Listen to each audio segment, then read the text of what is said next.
Hello, my beautiful people. Whoa, I didn't say howdy this time. Crazy. I did that just to mess with your brain, and now you're not going to be able to sleep for an entire week because I didn't say howdy. This is the Harrow Max Investment video. I've had this mostly done for a while now, but there were some weapons I wanted to use, try.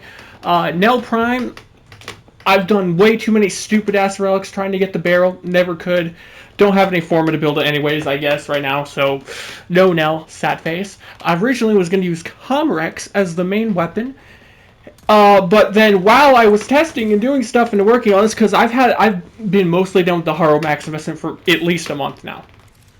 Another smaller creator by the name Unified Codex, he did a Harrow video with Comrex, specifically about Harrow with Comrex, and I didn't want to seem like I was plagiarizing, so I was like, shit. Well, that was like the main weapon I had going for. So we tried to find something else instead of that, and we got something going on here. It's going to be funny. Now, this is the most beautiful Harrow any of you have ever seen. It's glorious, I know. I'm just gracing your eyes by letting you see the magnificence that is this bright pink Harrow. It's amazing. I love it. Now. Harrow, where do we begin? I guess sort of going over his abilities a bit. Let's start here. His passive is you get double the overshield capacity, because normally the overshield capacity is 1200, but with Harrow it is 2400. So let's say you have 1000 shields, then you can get up to 3400 total shields if you have max overshields on your normal shields.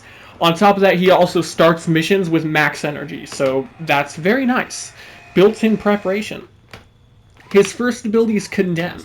Cast a wave of energy that chains enemies where they stand, and each enemy held reinforces Harrow's shields.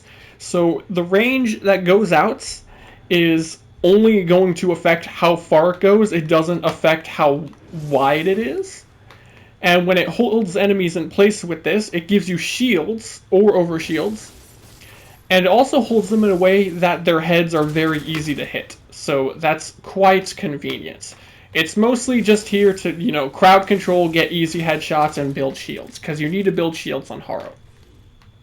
Which you'll see why on his next ability. Penance. Sacrifice shields to boost reload speed and fire rate while converting damage inflicted on enemies into health for Harrow and nearby allies. So it costs energy to cast, but it also drains all of your shields from the moment you cast the ability. And how much shields you drain affects how long the ability will last. It has a hard cap of 120 seconds.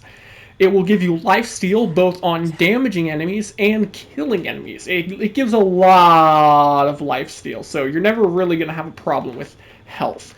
It also gives fire rates, and despite it only saying fire rate, it does affect your melee attack speed as well. So fire rate on guns, melee attack speed for your melees, and a crap ton of reload speed, both of which are affected by strength. Next we have Thurible. Actually, you know what? First I got to show Penance. Look at that. That's with 2 casting speed shards. Without casting speed shards, it is painfully long. Thurible. Channel Harrow's energy into Thurible to generate a buff. Once finished, kill enemies to bestow nearby allies with bursts of energy. The more energy channeled, the greater the reward for each kill, and headshots produce extra energy. So you cast the ability and it starts channeling it, and it just consumes energy. Once it's finished, however much you consume, that's how much you get.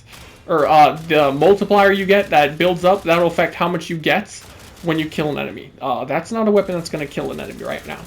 And if you get a headshot kill, then it's going to give you 4 times that energy. So look, 54 energy I got just now. If I get a headshot kill, there we go, 216.8 energy. That's a lot of energy. Pretty straightforward.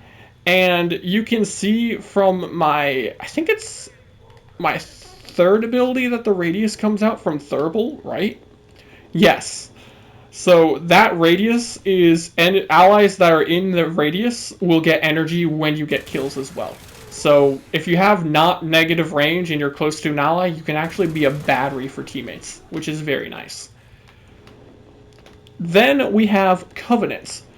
Protect nearby allies with an energy force that absorbs all damage and converts it into critical chance bonus for all those under the Covenants. Headshots are amplified even further. Also, very long animation. You cast it, and then you get a duration of complete invulnerability. See how my health bar is gray on the top right? You cannot take damage, and this applies to all of your teammates with an affinity radius as well, so you don't have to have range built to affect teammates. After it ends, based off of how much damage you take, you get a crit chance bonus. The crit chance is affected by strength, but only at how much damage it takes to build up. It does not increase how hard or how high the cap goes. So no matter what your strength is, the hard cap will always be 50% crit chance, which is quadrupled on headshots, just like the energy gains from your 3. So if I get 50% crit chance and it's quadrupled on headshots, that's 200% crit chance. What makes it extra snazzy is it is flat crit chance. So if a weapon has 12% crit chance, it's going to go up to 212% crit chance when you get a headshot, giving guaranteed orange crits. Very, very snazzy. And that, because it applies to your teammates, you can always be giving your teammates either complete invulnerability or massive crit bonuses. He is a great frame for buffing your teammates while also being a really good weapons platform for yourself and having survivability. He does have a couple issues, though, which are casting speed, first of all. I do have 2 Tau Forge casting speed shards on, which I'll show you in a minute. So that does help the casting speed a lot, because his 2 and his 4 take a really long time to cast, and his 3 also takes quite a while. Like, without this, it would take a really long time to channel that up. And he is a frame that you have to always make sure your abilities are active. If your abilities are down, there's no point to playing him. So always make sure you are working on keeping your abilities up. Always be consuming shields, be using your abilities to get your shields back, be keeping your energy per kill channel thing up, make sure you're always casting your 4 if it's not active. You want to make sure everything is up, which leads to a lot of time in which you're casting abilities rather than killing stuff. But it kind of works out with his 4 because you can cast his 4, wait while enemies damage you to build up the crit chance, and then you cast your other abilities, right? So let's unpause these enemies and reset them. We would come over here. I would cast my 4. Now I don't have to worry about dying. Next, I would channel my 3, build that up, cast my 2. I'd actually probably would do 2 and then 3. And then, get your shields back by casting your first ability. And now once you get that crit chance, bam, you got massive crits, and you can easily kill everything to get all of your energy back. Very, very epic. Now, let's come back down here, pause them again. On to the build. Or sort of. Another thing Harrow is lacking is armor strip. Now, I'm going to use it with this because it just fits way too well, but for future videos, I guess, I love Pillage as a ability. It's so good, but it's just, I'm kind of getting sick of it. We need more variety. It's basically just becoming my version of Nourish. So I'm going to try not to use Pillage as much in future videos, but it just fits way too perfectly on Harrow. Because you need to get your shields back, because you consume them from penance, and Pillage gives you your shields back still. It is a radius all around you, which is better than his first ability, and it also gives you a status cleanse, which is something he doesn't normally have, and it armor strips. So he has an armor strip in his build. Pillage just fits perfectly on Harrow. It's the best possible helmet, in my opinion, to put on him. Now we have 5 Tau Forge shards, as per the usual with these videos, 3 of which are for duration, and 2 for casting speed. Let me switch to, here we go, wrap, tap, tap. So, this build is, we want to not nuke our efficiency, because you'll probably notice we don't have Blind Rage on. Now, in my gameplay of Harrow, I've played him a fair bit, and I found that if you run low efficiency, even though he technically has infinite energy because of his 3, it can get really annoying when you bottom out trying to cast your abilities because your efficiency is too low. And then if you can't cast your abilities to give you the buffs and you can't kill stuff, then you're even more screwed over. So I have opted to not only not run Blind Rage, but I also am running Energy Nexus.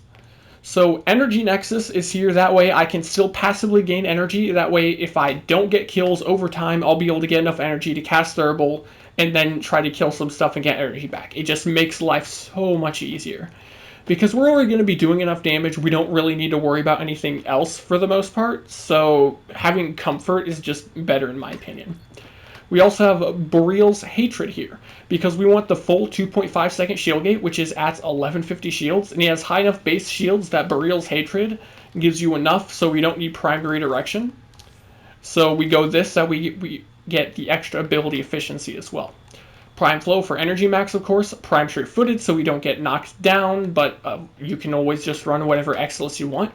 Corrosive Projection, so if we don't strip with Pillage, we still have some level of armor strip on the enemies, and this helps our allies a lot as well.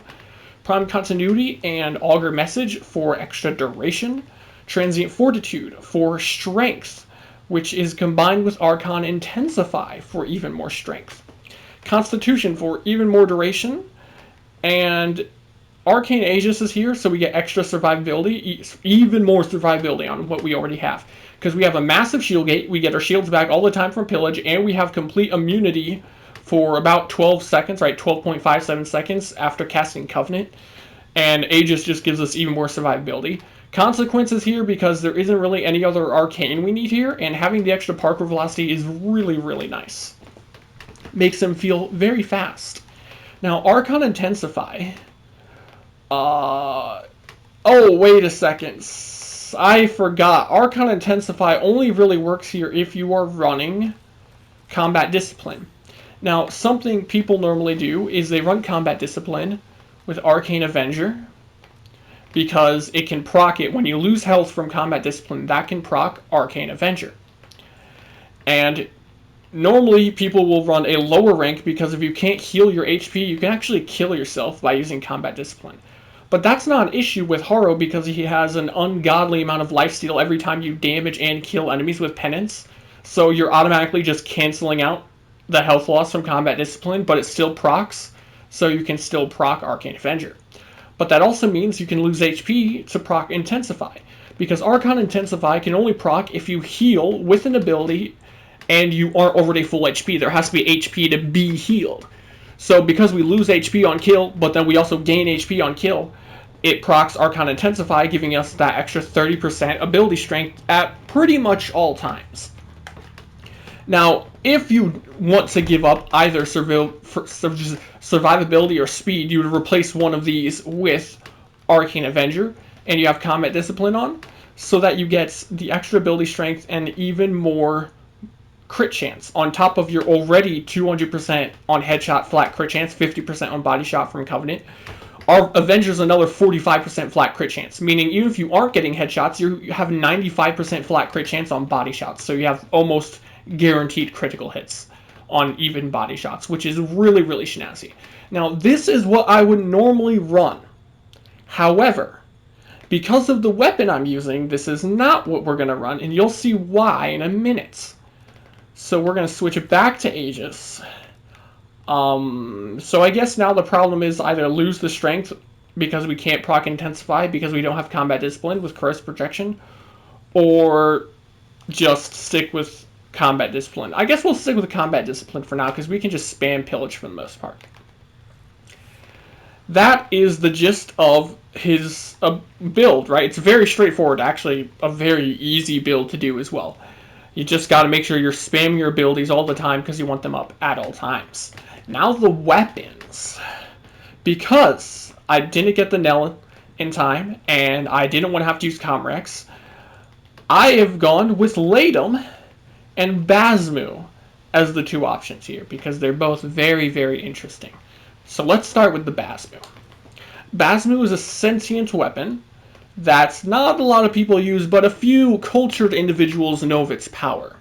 The primary fire shoots a projectile assault rifle type weapon, with explosions, little explosions. They have 20% fall off, a 1.7 meter radius, and the explosion does heat damage, but the direct hit does electric damage. 15% crit chance, 2x multiplier, 29% status. It has a 0.2 second reload, but it is a charge weapon, so that's the delay before it starts reloading. It only has a magazine of 21 and a fire rate of 12, so you're going to be reloading a lot, but the extra reload speed from Harrow helps. What makes it interesting is that if you don't let it reload passively like that, and you go to the end of the mag, you'll have an actual reload animation where it pulses out, and it does 3 pulses of 10 true damage to enemies nearby within like 7 meters, something like that, and it will heal you. So even more healing. The healing part is completely unnecessary, but it's worth mentioning so you know why it does that. Now it has an alt fire as well. The alt fire is a beam weapon. It still has 12 fire rates, you know, same magazine, same reload speed, all of that, but it has a multi-shot of 2 because it is twin beams. It is 2 beams that have auto-targeting, but also don't, sort of. It's hard to explain, you'll see in a minute. And the beams have 2% crit chance, but a 4.8 base crit multiplier. That is huge. So you can't really build crits on the weapon, but we're getting flat crit from Harrow, which is perfect for this. And it has a 30% status per projectile, and it's a beam weapon, so we're going to get a ton of statuses on this weapon. And it has 12 electric damage at base, and because of the multi-shot, that's 24 total damage. Let's take off this real quick. Now, something that's a little weird about the weapon is how the beams work. So you can see the beams charging out like that. If I shoot in the middle of these guys, it's going to chain to the beam, or the beams to enemies that are hit nearby. It can chain up to 5 enemies within 7 meters, and each beam chain from the last is 50% of the last damage, which is pretty standard for chain beam weapons. What's kind of wonky about it is you can see it has auto-targeting, almost like the boar in Karnon. But you can still get headshots by aiming for the head directly. Like if I shoot at the guy's head with the alt fire, it's going to get headshots. And the chains can actually get headshots as well. Like, see my arcane consequence? It should proc. There it goes. You can get headshots with the auto-targeting chain, so it's a little wonky. And the reason we want to be able to get headshots is because it's very, very important. Now, let's say we have a crit damage of 10x, alright? 10x crit multiplier. That's obviously 10 times the damage. Now, the only crit we're getting is from Harrow. 200% crit chance flat on a headshot. That's a guaranteed orange crit. An orange crit is double your normal crit multiplier. So that 10x crit multiplier is now 20 crit multiplier, okay? On top of that, when you get a headshot, headshots crits have their own unique multiplier of 2x again. So that's going to bring that 10x multiplier that then went up to a 20x multiplier up to a 40x multiplier. Now, if you're getting a body shot with Harrow, you only have 50% crit chance. And that means only 50% of our shots on average are getting the 10x multiplier. Whereas all of our shots on a headshot are getting a 40x multiplier. What all of that means is that if you get a headshot over a body shot while your buffs are up on your Harrow with the Basmu, you are doing roughly 80 times the DPS as you would be on a body shot. 80. That's ridiculous. Now, when you have all of your buffs up and you're in mission, if you actually are close enough and you aim and get a headshot with the Basmu's alt fire, you're going to realize that there's almost nothing in the game that can survive for more than half a second if all of your buffs are up. It just does an ungodly amount of damage. And it's really funny, too. Now, the Basmu, what we have built on it right now, is a pretty simple build, not really much to it. It is Blast. That's what we want, because it's funny. We already have Armor Strip. We're going to be getting Viral from our pets, so we don't need either Corrosive or Viral here. We have Galvanized Chamber for multi-shot, of course. Vital Sense for crit damage. Rifle Elementalist, because this gives us status damage, which is multiplicative for more blast damage. Amalgam Serration for sprint speed and base damage, because that way we can actually kill stuff before we build up our stacks. We have Thermite rounds and Rhyme rounds, so we get lots more status chance, and we get blast. Vigilante armaments for extra multi-shot, because multi-shot's really juicy on beam weapons, and there's not really anything else to run here, because we want pure blast. Galvanized aptitude for status chance, and on kill 40% direct damage per status type affecting the target for 20 seconds, stacks up to 2 times, right? You know, Guncio. Most of you know how this works. Now, I've had multiple people say on both sides that it's additive or that it's multiplicative on both the primary and the alt fire. Now, the Guncio spreadsheet that you can find on the internet and Reddit and many places says that it is additive. So that's where I'm going to lean towards believing. Either way, it doesn't really matter because everything's going to die regardless.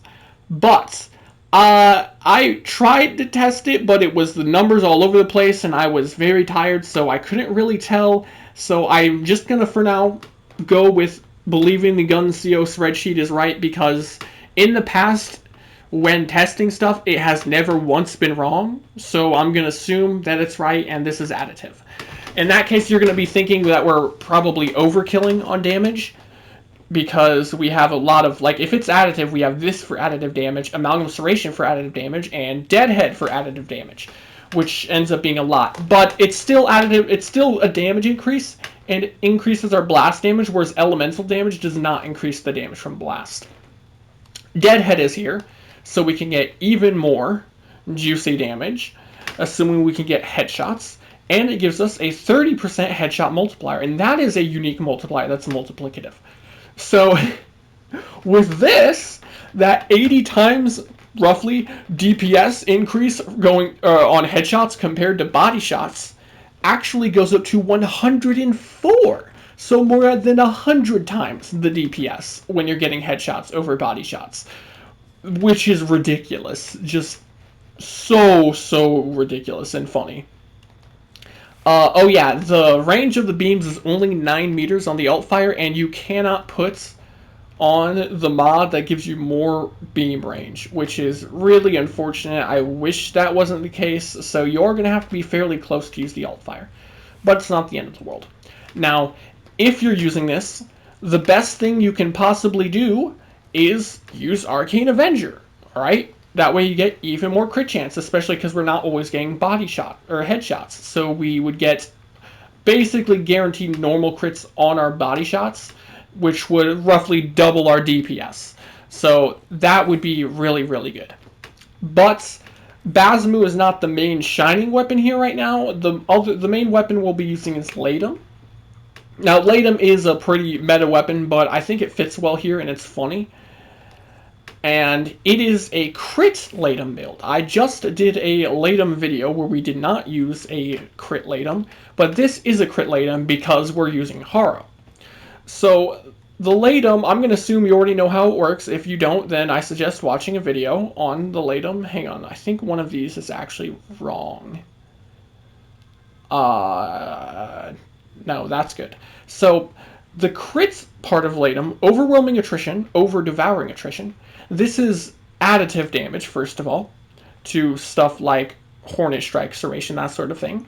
It's on a hit that is neither a critical nor applies a status effect. You get 400% damage for 10 seconds, stacking up to 3 times. So that's 1200% damage. Even if it is additive, that's still a pretty big damage increase, and then you can still benefit from crits. But you can't get nothing but crits, or nothing but status procs, or you can't proc this. So we still need low crits, but also high crit, because we want crits, but we don't want all crits. Now, Elemental Excess, you could remove this here. You're probably better off with Kaput Mortem, maybe?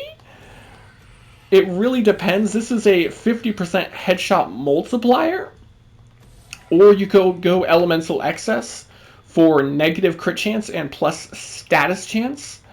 Right now, I'm using Elemental Excess because I like the extra status procs for what the sort of gimmick we'll be doing is, and you'll see that here in just a sec. So, let's... 1 second, there we go. Here's the Latum build, and this one is looking real funky, I'm sure. This is a gas Fortifier Latum build, and we even have status duration on. Now, Latum's damage is already absurdly high. And we have Harrow in the mix, who's also really overpowered. Now, because we get 200 flat crits, on headshot, we're going to be getting guaranteed orange crits. So we can't proc the evolution, but on body shot, we have 50% flat crits, which means we have 62% crit chance, so we can actually proc the evolution on body shots. And let's be honest here, none of you guys or me are ever going to be getting 100% headshots in a mission. So you're going to easily be able to proc the evolution from body shots, and on your headshots, you're getting orange crits for massive PP damage. Secondary fortifiers here, because then we get Overguard for extra tankiness, giving us even more survivability. And we get 8 times damage to Overguard, so we melt Overguard extremely fast. Then we have Galvanized Diffusion, of course, for multi-shot, Lethal Torrent for fire rate multi-shot, crit damage from primed target cracker. We have Pistol Pestilence, primed heated charge, so that we get gas damage and a little bit of status, and primed convulsion for electric damage. And then Pistol Elementals is more reload speed, so we can reload the gun faster and switch to and from Incarnon form faster. And it gives a 90% multiplicative damage bonus to status effects, which includes gas. And we have Perpetual Agony, which is plus status duration. Now, the reason we have Perpetual Agony is gas clouds normally linger for about 5 seconds, I think. Yes, it should be 5 seconds that they linger. A gas cloud's damage does not scale with gas procs. A gas cloud's size scales with gas procs. I'm pretty sure that's how that works. If I'm just really stupid, correct me in the comments. I did test it thoroughly the other day, but I think it might have been really late at night, so I could have been like having a schizophrenic midnight episode or something, but pretty sure that's how it works. Now, the gas cloud lasts 5 seconds, and after the enemy dies, the gas cloud lingers. Whereas if an enemy dies with heat proc or an electric proc or anything, the enemies usually, assuming they're not ragdolled with electric, the status is gone. So there's a DOT over time that's still there. And this 90% status duration brings it up to a 9.5 second rate duration. So we can kill enemies and leave gas clouds that last almost 10 seconds all over the place. So that's a lot of AoE damage on a weapon that already has a ton of damage, so it doesn't matter that we're sacrificing a mod slot that could be for damage, because we already have plenty of damage. On top of that, every time it hits an enemy with Overguard, it gives us Overguard from Secondary Fortifier. So with this, we have a ton of Overguard gating all of the time, as long as there's Eximus around. So this has way higher survivability than it realistically should. Prime Convulsion, the electric part, is just for higher damage. It's not going to affect the damage from gas. There's no reason to put on Heated Charge, because gas damage does not scale with elemental damage. Oh wait, we are Prime Heated Charge. Sorry, not Heated Charge, Pathogen Rounds. And I wasn't really sure what else to go. We don't really need Stunning Speed. We already have tons of damage from the evolution, so Augur Pact is unnecessary as well. And just because of what I have on, there isn't really anything else I could put here that I feel like is worth it. Maybe Hollow Points, if you want to go all in on just the gas damage, but having good upfront damage is still nice, and the electric procs are still useful. So that's why I'm going electric and gas. Next, we have the melee weapon. Now, this is Redeemer purely because it is a gunblade, and gunblades shoot, and shooting can get headshots, and headshots can get the massive quadruple crit chance from Covenants. So, We want headshots, and Redeemer can get headshots. Pretty standard build. It's just conditioned overload, all electric damage, melee influence, nothing too fancy here. Next is our Focus Cool. You can really use whatever you want. I don't think Nairmon's needed, or at least when you're using a Gunblade, because you can build up your combo so fast on a Gunblade, it doesn't matter if you lose your combo, you can just build it back up in like 1 second. We don't need energy from Zeneric. We don't need Armor Strip from Yuneru. So I would either go Madurai if you need the extra casting speed for like if you don't have 2 casting speed shards, or even with 2 shards, the extra cast speed is still more than nothing. It's a slight increase. And you can get extra strength, and Madurai is really good for killing stuff in Void Cascade. Otherwise, I would go Vazarin, because while you don't really need the extra survivability, because we have so much already in this build, it is still nice if you need it, and you can help teammates get instant reses, and most importantly, Mending Unity increases your affinity radius by 25 meters. Your base affinity radius is 50, so this brings it up to 75 meters, which affects how far your Covenant buff goes for your teammates, because your Covenant's radius to buff teammates is based off affinity radius, not an ability range. So, you know, even more buff stuff, even more support. But unless you care about your teammates, I wouldn't do this, but I do normally prefer Vazarin over Madurai, because I don't usually need Madurai unless I'm doing Void Cascade. Lastly, we have our Companion, which is, of course, the all-overpowered Nautilus Prime, because it groups, and grouping with Blast and Electric and stuff is really overpowered, and we have Basmu and Latum with Gas, Electric, Blast, that sort of stuff, so it's, you know, really overpowered. Pretty straightforward build, you know, Cordon, Guardian, it gives us even more survivability. Vacuum, Manifold Bond, Duplex Bond, so that there's tons of priming everywhere, because we want to prime stuff. Accelerated Deflection, since Deconstruct. Now, I'm not running Reinforced Bond on Nautilus Prime because we don't need more fire rate. We already have a ton of fire rate from Harrow. So, I'm using all of this stuff here instead. Synth Deconstruct, you could replace this with a Reinforced Bond if you really wanted just more fire rate, but I'd rather have the Health Orbs to help my teammates or myself. I don't know. It's just, this is the build I have on, so I'd rather stick with this.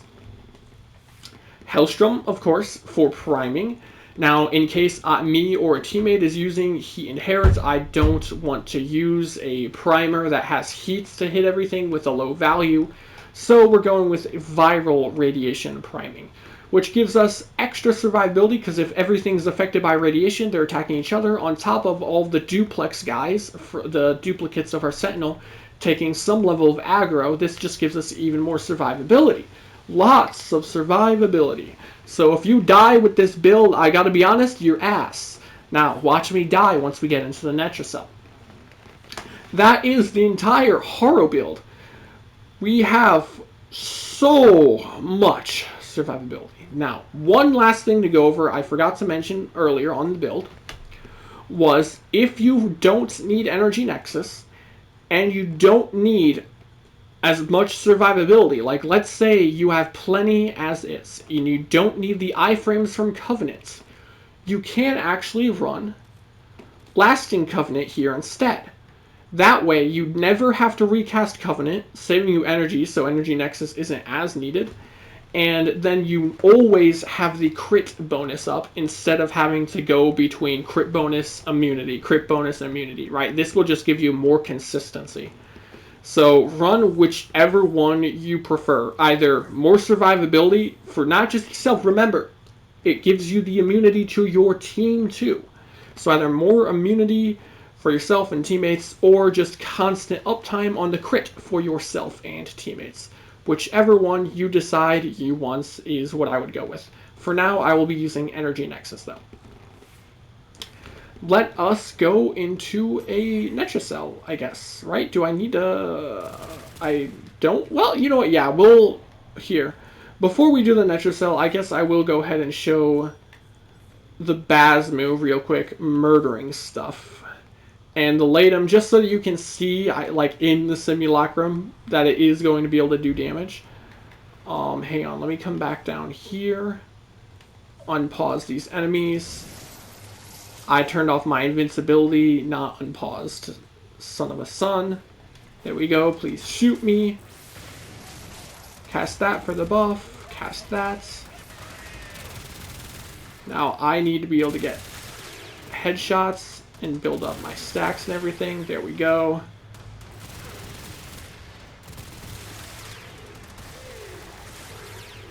I want a headshot so you can see the insane DPS on this. Look at that. As soon as I get a direct headshot, it's gonna like just pulverize the enemies. Sometimes it's a little wonky, but it can happen. And if this is without viral, and we didn't full armor strip them, and we don't have grouping, so once our Nautilus is in, that's just gonna absolutely pulverize everything even more. Now let us also show the Latum's gas clouds. I actually even enjoy using the Latum's normal fire. It's pretty snazzy. Cast R4. Cast R2. Cast R1, I mean. Cast R2. I mean, you can even channel. I don't really need it here in the simulacrum, but I might as well. Look, it's already doing a ton of damage. Oh, yeah. Oh, yeah. And this is without any viral or grouping or anything, and this is a status duration gas secondary fortifier build, right? Like, we're not even building all the way in on damage, not even close, and it's still pulverizing, decimating. What's the word I'm looking for? Atomizing. That's the word I wanted to say. It's just totally atomizing these guys into nothingness. Alright, let's put Nautilus back on, and then we can go into the solo Netracell so you can see it's in mission.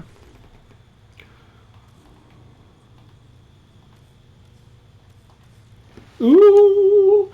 Now, I'm not cutting it here, because I'm not going to cut it until we go to the part where I'm going to be doing all of the hacking, and trying to do multiple cuts is really annoying on YouTube, because it, like, takes 12 years to do one cut, and I would have to come back, find it, do another cut, and wait another like fucking 5 hours. So we're not cutting from the simulacrum to the Netracell. Instead, we're just going to go to the Netracell and then cut from not hacking to hacking. Son of son, I went. Woo! I went to the relay instead of Deimos. Isn't that something? Now, I know you all love this beautiful Harrow. Let's set it to solo. Deimos. Ooga Beluga. I originally was just going to wait to do any more max investment videos till I got a computer soon here in the next couple weeks. But that's going to end up not, I don't know. I'm at least doing this Harrow because I need to pull the shards off him to put on Sevagoth and do some more testing. So I was like, you know what, we're just going to do the Harrow max investment now. Been waiting like a month or longer to do it anyways. And I need the shards on someone else. So, we're doing it now. Isn't that a big whoa? We'll grab these buffs, and then I can cut to the part where I'm in the circle. That way you don't have to watch me do all the hacks. We have lose health when moving. Not a problem, because we have such insane lifesteal. Lose energy, not a problem. We have infinite energy. Lose health, not a problem. Lose health again, not a problem. Literally none of those are issues. Alright. Time to cut. I'll see you all in the circle. Big whoa.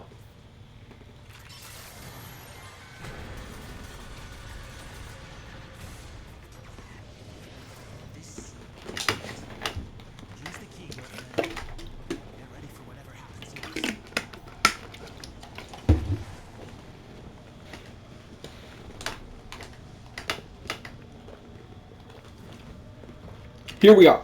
In the circle. Make sure my mic's working still. Okay, my mic is still working. Very epic.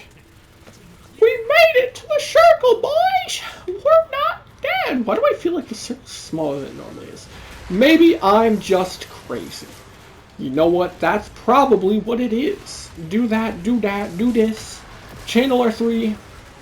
That way we get our energy going. And then we just...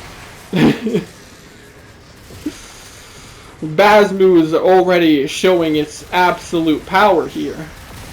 The Bazmoo is such a powerhouse. And if you ever start to die, just pillage. Get all your shields back easy. And if you really need to not die, you can just switch to the Latum, which has the secondary fortifier, and start shooting some Eximus and stuff. You know, damage me again. Always make sure you watch your Covenant to be able to build it back up after, to recast it after it ends. Lest you go without your buffs, and then it's like, damn, why you even play Harrow if you aren't going to use your abilities? At that point, you might as well just be playing not Harrow. Wow, look at that words. No way, no way. Do you guys see this? 600 meters away? I have never had a Netramite that far away. What in the ever-living hell? Okay then. DE, please fix this game, question mark. Spaghetti coding. What the fuck? Watch, it's probably not even here. I would actually die of depression. It better be here. Okay, I think it is. Yes. For 600 meters I had to go for that Netramite. Wow. That's actually insane. Actually honker badonkers. Look at that. Archon Intensify. It's active for the extra ability strength. I really gotta not be using pillage anymore though in future builds, videos, thingies. Because it's great, but we need variety in this place that is known as Warframe. I'm bad with words, don't worry. Don't worry about it. Alright, cast that, cast our 4, cast our 2, cast our 3, channel that, yub, let it end, cast our 2 again, cast our 1, pull it back in, and now we kill everything. Perfect timing, look at that. I know how to press buttons in this game, do you? Now, keeping your Deadhead stacks up on your Basmu isn't always going to happen, so you can just run Merciless instead. I like Deadhead more because it has a higher damage ceiling with the headshot multiplier, so it can be funnier. But just run whichever you feel is more convenient for your playstyle. Like, if you want the extra damage and you go for the headshots, then go for Deadhead. If you would rather have the extra reload speed, even though on Harrow isn't really necessary, but you'd rather just get normal kills to build up Merciless, then, well, use Merciless. Use whatever you feel like is the easiest to work with how you play the game. I need to channel my 3 again. Like so. Cast my 1, cast my 2. I always like to cast Pillage, and after I cast Pillage, then consume my shields for my second ability. Because then, by the time my Pillage ends and comes back, or by the time my shield gate runs out and Pillage comes back, I'll get my shields back again. That way, if my shield break, I'll just get my shield gate again. Very, very good for making sure you stay alive. So, always just try to Pillage first, and then worry about your second ability. And then if you need the shields back immediately, you can just recast Pillage, since recasting it pulls the wave back in immediately. Yob! I'm not even, like, the damage we're doing right now, I'm not even armor stripping most of the time. I'm barely casting Pillage. Like, most of these guys we're attacking and killing right now, I'm not even armor stripping before I kill them. So they've got a fair chunk of damage reduction. Most of the time. Now I stripped some of them. Gotta recast my 3. Gotta make sure I keep that energy up. About 300 meters away this time. Really putting those Netramites far away from me, Hondi. Damn. Oh well. Arcane Consequence makes getting around much, much easier because of the absurd amount of particle velocity it gives. Which is why I run it, because we don't exactly need energy, we don't need more damage, we don't need more survivability when we already have Aegis on right now, right? Like, we've got plenty of stuff going, so might as well go for a bit of comfort via movement speed in our build. Cast our 4, cast our 1, cast our 2, cast our 3. I always let it get to at least 30 or 40, cast R2 again, cast R1 again, pull it back in, and then watch them all die. Beautiful. If this isn't entertaining to you, then I don't know what is. I almost got down there, but luckily the power of having a massive 2.5 shield gate, or 2.5 second shield gate, made it so that I didn't die. I used the power of Big Peepee. Recast Covenants. Bro, even though that this is a Necromech, and Necromechs are very resilient to beam weapons, it still completely destroys them. Or at least in this low level kind of stuff. I still wouldn't use Basmu's beam fire for DPS on a rogue Necromech if you were doing disruption, but in this case it still does plenty of damage. Didn't even use the Latum, which is fine because, I mean, Latum's really overpowered. I don't think you really need to see me use Latum anyways to know that it kills stuff. It's stupidly overpowered. I did a Void Cast. We didn't go to level cap. I think we only did like maybe 50 Exilizers at most. But I used it there and it was killing stuff faster than I could even like see them. I just pressed the shoot button and stuff was dead, so I don't think it's something y'all need to see. It's an Ooga Booga. You know, the Latum video I did was one of those videos that I had the Extinguished Dragon Key on, so even with the crazy damage I was doing for how low damage built the Latum was in that video, it was still 1/4 of the damage it's supposed to be. So it wasn't optimal to have the key on, but it kind of just proved my point even further that Latum does way too much damage. That is it for the Harrow Max Investment video. If you liked the video, leave a like, subscribe. Maybe I'll leave a link to the Discord in the video also. You know, maybe join the Discord, and if you want to support your boy, like you have lots of spare money and want to help me get a controller that's not having horrible stick drift half the time, then there's a link to some random thing called Ko-Fi too. Big whoa. Adios.